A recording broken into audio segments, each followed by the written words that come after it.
வணக்கம். நீங்கள் கேட்கவிருப்பது வானவில்லின் 8வது நிறம். எழுதியவர் ராஜேஷ்குமார். குரல் வடிவில் அக்ஷயா. அத்தியாயம் 1.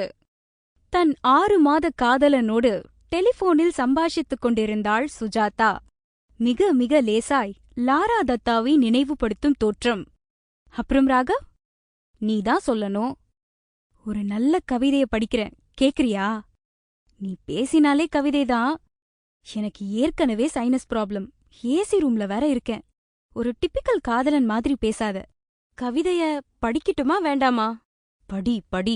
மூங்கில் காயம் பட்டதால் புல்லாங்குழலானது. நிலம் காயம் பட்டதால் விளைச்சல் காட்டியது. கல் காயம் பட்டதால் சிலையானது. மனிதா, நீ மட்டும் காயம் பட்டவுடன் நோயாளியாகி போவது ஏன்? ராகவ் மறுமுனையில், வாரே வா, இது நீ எழுதின கவிதையா என்றான். கவிதை எழுதுற அளவுக்கு எனக்கு அறிவிருந்தா உன்னை நான் லவ் பண்ணிருப்பேனா? என்ன சொன்ன? Take it easy Raghav.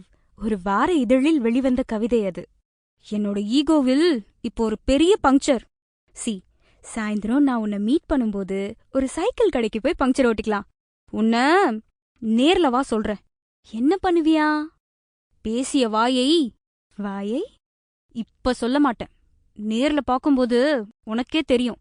சரி, இன்னைக்கு சாயந்தரம் எங்கே சந்திக்கலாம்? நீயே சொல்லு. சாந்தி தியேட்டருக்குள்ள இருக்கிற சரவணபவன்? கூட்டம் அதிகமா இருக்குமே. கூட்டம் அதிகமா இருந்தாதான் உன்னோட கையும் சும்மா இருக்கும். வர வர நீ கில்லாடி ஆயிட்ட. இல்லனா நீ பாட்டுக்கு விளையாடிட்டு போயிடுவியே. அடி பாவி, நான் என்ன காமாந்தகனா? யார் கண்டது?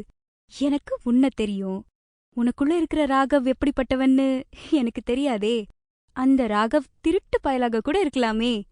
ஏய் சுஜி, இன்னைக்கு நீ ரொம்பவும் ஓவர்.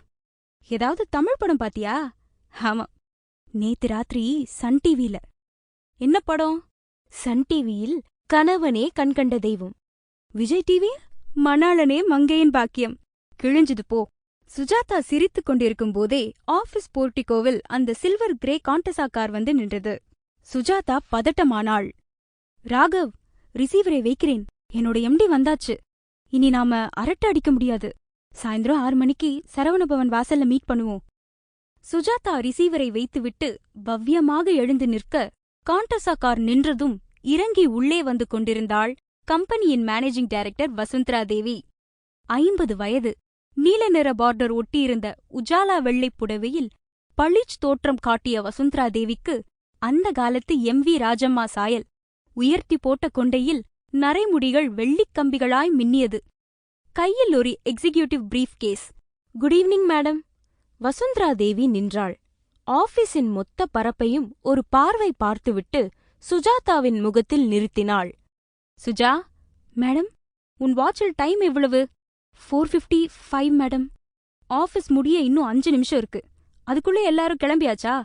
தினமும் இப்படிதான் போயிட்டு இருக்காங்களா? ஆமா மேடம். நீ என்னோட பர்சனல் செக்ரட்டரி.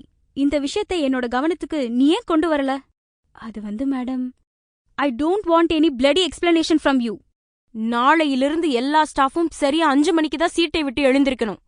நாளைக்கு காலையில வந்ததும் வேலையா ஒரு சர்க்குலர் போட்டு எல்லாரோட டேபிளுக்கும் அனுப்பிவை. Yes madam. ஒரு 10 நிமிஷம் கழிச்சு என்னோட ரூம்க்கு வா. நிக்கல்சன் கெமிக்கல்ஸ் கம்பெனிக்கு ஒரு லெட்டரை ஃபேக்ஸ் பண்ண வேண்டியிருக்கு. 5:10க்கு வந்தா போதுமா மேடம்? போதும். வசுந்தரா பக்கவாட்டில் இருந்த லிஃப்ட்டுக்கு போய் 2வது மாடிக்கு உயர, சுஜாதா தன் நாற்காலிக்கு சாய்ந்து நாளைக்கு அனுப்ப வேண்டிய சர்க்குலரை கம்ப்யூட்டரை தட்டி தயார் செய்ய ஆரம்பித்தாள். பல நிமிஷங்கள் கரைந்திருந்தபோது இன்டர்காம் மெல்ல முனகி கூப்பிட்டது. ரிசீவரை எடுத்தாள். செக்யூரிட்டி செல்லிலிருந்து SO பேசினார். மேடத்தை பாக்கணும்னு சொல்லி ஒரு சேல்ஸ் எக்ஸிகியூட்டிவ் வந்து வெயிட் பண்ணிட்டு இருக்காரு. உள்ள அலோவ் பண்ணலாமா? எந்த கம்பெனின்னு கேட்டீங்களா? Aroma pharmaceuticals. அனுப்புங்க. ரிசீவரை வைத்துவிட்டு கம்ப்யூட்டரில் மறுபடியும் கவனமானவளை 2வது நிமிஷம் ஒரு குரல் கலைத்தது. Excuse me. நிமிர்ந்தாள் சுஜாதா. அந்த இளைஞன் நின்றிருந்தான். பீட்டர் இங்கிலாந்து செரி நிற ஷர்ட்டிலும் ஒயிட் பேண்டிலும் அமர்க்களமாய் நின்றிருந்த அந்த இளைஞன் கெட்டியான மீசைக்கு கீழே புன்னகை. Sample complete. Ready to continue?